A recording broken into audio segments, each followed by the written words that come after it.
Hello, and welcome to ASMR Nightly. Today we're going to read the book, The Wind in the Willows. I haven't read this one before, so we're going to read it for the first time together tonight.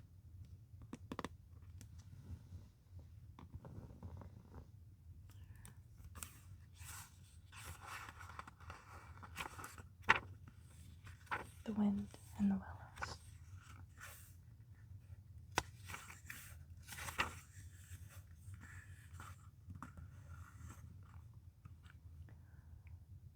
Mole had been spring cleaning all morning. He swept and dusted and painted. He worked until his back ached and his arms were very tired. But spring was in the air outside, and it had made Mole restless. He suddenly threw down his broom and cried, "Forget spring cleaning." Then he bolted out of his front door. He scraped and scratched upward through the dirt until at last his snout poked out into the sunlight and he was rolling in the warm grass of a warm meadow. "This is far better than painting," he said to himself. The sunshine felt hot on his fur, but a soft breeze blew all around him. After living underground for so long, he felt like shouting for joy to hear the birds singing, delighting in the thought of spring without its cleaning. Mole made his way across the meadow until he reached the hedge on the other side. It seemed too good to be true. All around him, birds were building, flowers were budding. Everything was happy and occupied. His conscience didn't bother him one bit about all of the housework he had left unfinished.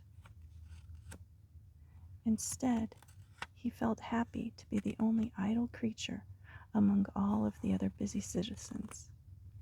After all, the best part of a holiday is not really resting yourself, but watching all of the other fellows busy at work. He thought he could not be happier when, as he wandered along, he suddenly found himself at the edge of a river.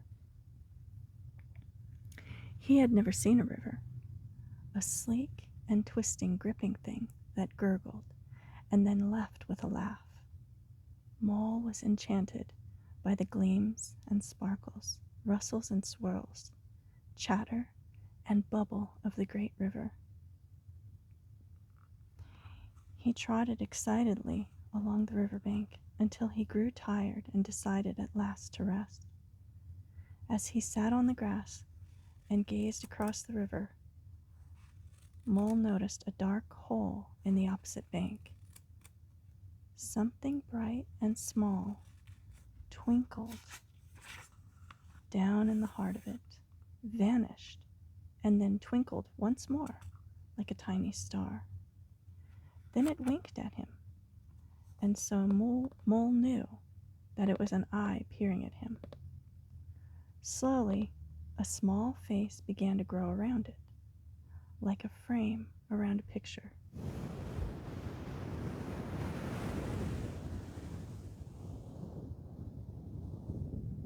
It was a brown, round, little face, with whiskers, small ears, thick, silky hair, and the same twinkle in its eye that had first attracted his notice. It was the water rat. But the two animals stared at each other cautiously. "Hello, Mole," said the water rat. "Hello, Rat," Mole said. "Would you like to come over?" Rat asked. "I suppose there would be no harm in that," Mole said, being new to the riverbank way of life. Silently, Rat unfastened the rope and tugged at it. He stepped into a little boat, which Mole had not noticed earlier. The boat was the perfect size for 2 animals. It was blue on the outside and white on the inside. Mole was fascinated by it, even though he did not fully understand its uses. Rat rolled across the river in no time and helped Mole step gingerly down into the boat. To his surprise and delight, Mole found himself seated on the stern of a real boat. "What a wonderful day," he said, as Rat shoved off and took the oars again. "I've never been in a boat before in all my life."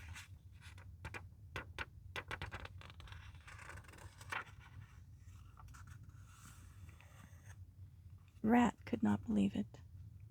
"Never been in a boat? What have you been doing then?" "Look ahead, Rat," cried Mole. It was too late. The boat hit the bank full force.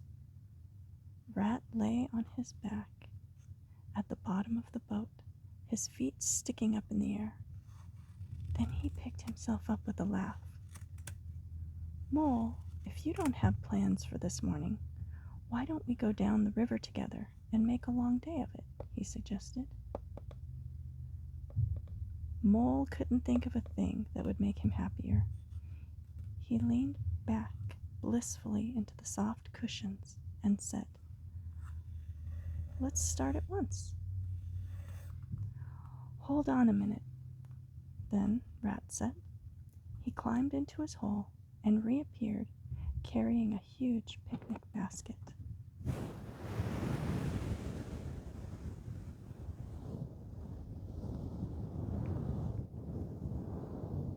"What's inside?" Mole asked. "There's cold chicken," replied Rat, "and cold tongue, cold ham, cold beef, salad, rolls, lemonade, soda water." "This is too much," Mole squealed. "This is what I always bring along on these little outings," Rat said. Mole was charmed by the new life he was about to enter. He trailed his paw in the water and began to daydream. Like the good little fellow he was, Rat didn't disturb his friend. "I like your clothes, old chap," Rat said after some time had passed. "I beg your pardon," Mole said, startled out of his daydream. "You must think I'm awfully rude, but this is all quite new to me. So this is a river." "The river," corrected Rat. "What a jolly life you must lead here by the river," Mole said. "By it, with it, on it, and in it," Rat said proudly. "It's my world, and I wouldn't want any other. What it lacks isn't worth having. Oh, the times we've had together, no matter the season. It's always full of fun." "What's over there?" Mole asked.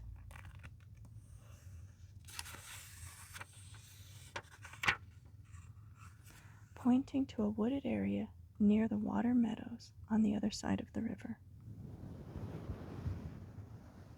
"That's the wild wood," Rat said cautiously. "We riverbankers don't venture there very often." "Aren't the people who live there nice?" Mole asked a bit nervously. "Well," replied Rat, "the squirrels are all right. Some of the rabbits are all right too. But they're a mixed lot. And then, of course, there's Badger. He lives in the heart of the wildwood. Nobody interferes with him. They'd better not," he added. "Who would want to interfere with him?" Mole asked. Rat hesitated. "There are other types of animals. Weasels, foxes, ferrets, and so on. I mean, they're all right sometimes. I'm very good friends with them. But there's no denying that they break out sometimes. The fact is that they can't really be trusted. Mole changed the subject. He knew that it was against animal etiquette to discuss trouble.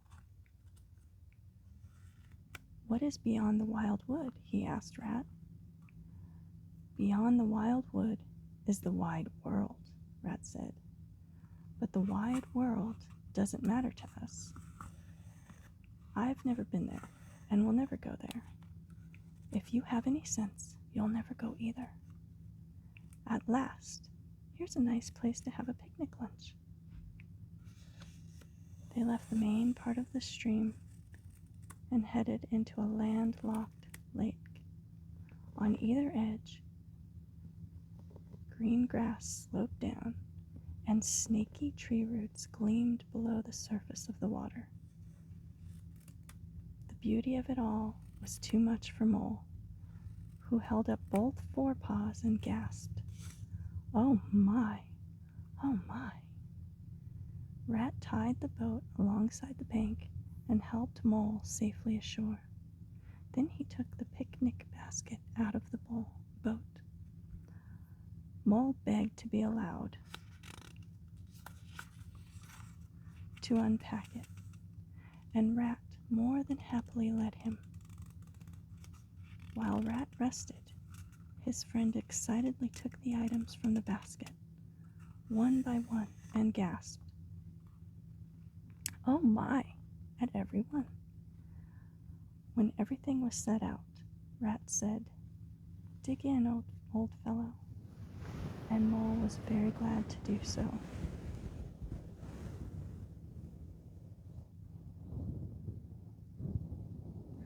After some time, Rat noticed that Mole's eyes had wandered.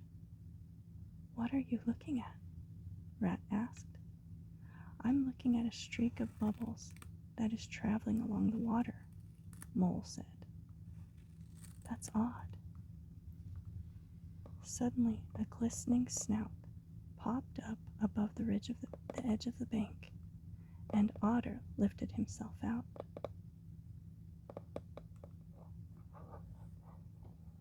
"Greedy beggars," he observed. "Why didn't you invite me, Ratty?" "This was a spur-of-the-moment outing," explained Rat.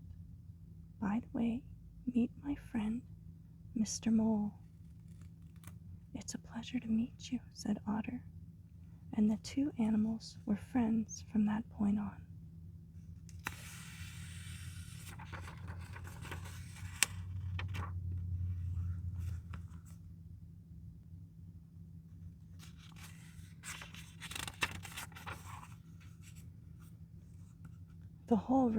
The whole world seems to be out on the river today," said Otter. "I came up here to get some peace." There was a rustle. Suddenly, a striped head with high shoulders sprang from a bush behind them. "Come out, old Badger," cried Rat. Badger trotted forward a step, then grunted. Company," he said, and disappeared from view. "He hates society," explained the disappointed Rat. "We won't be seeing any more of him today." "So, Otter, who's out on the river today?" "Toad's out in his brand new boat," replied Otter. Rat and Otter looked at each other and laughed. "Whatever Toad takes an interest in, he quickly tires of," explained Rat. "Then he starts on a new hobby and does the same thing all over again." "He's a good fellow, but he has no stability," remarked Otter. Just then, a boat flashed into their view. It was Toad. The rower was short and stout, and he was splashing rather poorly with his oars. But he was working very hard. Rat hailed him over, but Toad was concentrating on the work at hand.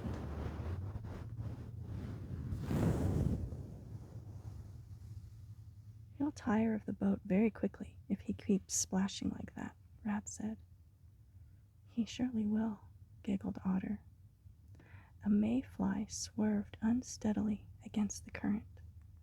With a swirl of water and a splash, the mayfly was gone.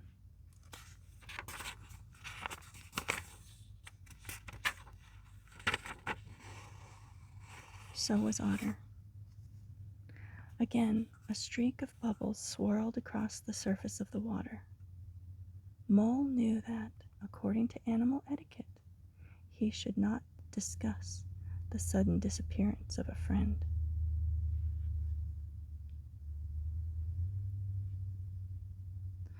Well, Rat said, I guess we should get going.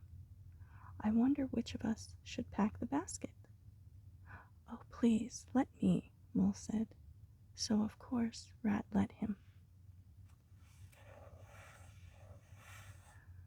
Rat rode gently homeward, murmuring verses of poetry to himself and not paying much attention to Mole. Mole was very satisfied. Mole was very satisfied with the events of the day. He already felt at home in the boat.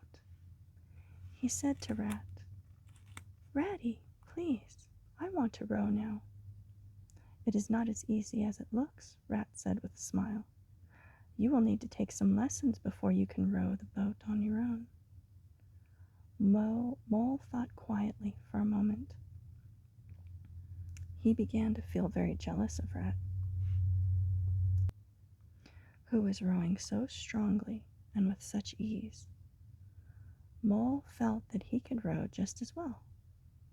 So he jumped up suddenly and grabbed the oars from Rat, who had been daydreaming and was so taken by surprise that he fell backward off his seat and onto his back. Mole took his place and snatched the oars with confidence. Stop, cried Rat from the bottom of the boat. You'll tip us over. Mole swung the oars back with all of his might and made a great attempt at rowing. But he missed the water.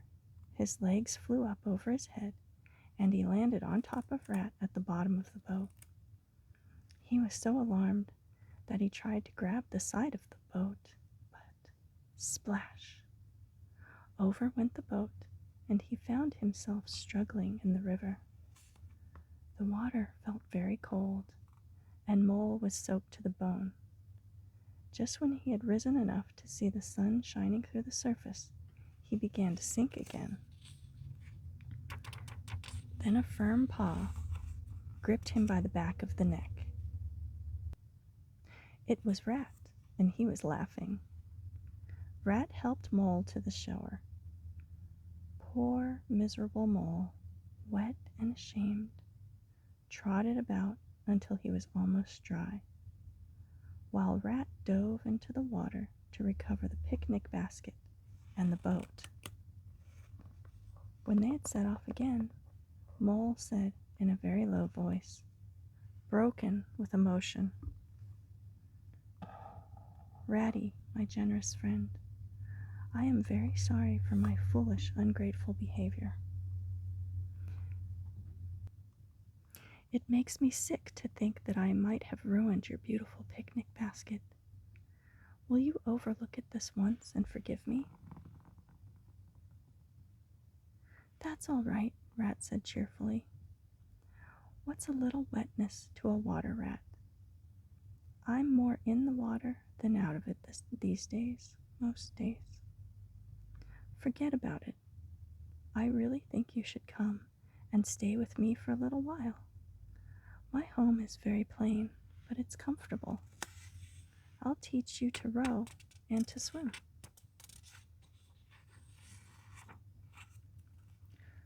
Mole was so touched by Rat's kindness that a tear came to his eye. When they got home, Rat gave Mole a robe and slippers. He built a fire in the parlor to warm and dry his friend. Rat told river stories that were thrilling to an earth dweller like Mole. How exciting, Mole cried. his eyes lighting up. Soon after dinner, Mole became very sleepy. Rat showed him to the best bedroom in the house. As he drifted off to sleep, Mole felt very happy, knowing that his new friend, the river, was lapping the sill of his window. Mole had never dreamed that his life could be so full and so much fun. He hoped that Rat would show him everything there was to see and do on the river. This was for Mole the first of many wonderful days. As the summer went on, the days grew longer and more interesting. Mole learned to swim and to row. He had become part of the joyful river life. If he listened closely, he could hear the wind whispering in the willows. He felt that it was calling to him, inviting him into an enchanted world where anything could happen. I'll save the next chapter for another time. Please like and subscribe. I appreciate it. Thank you very much.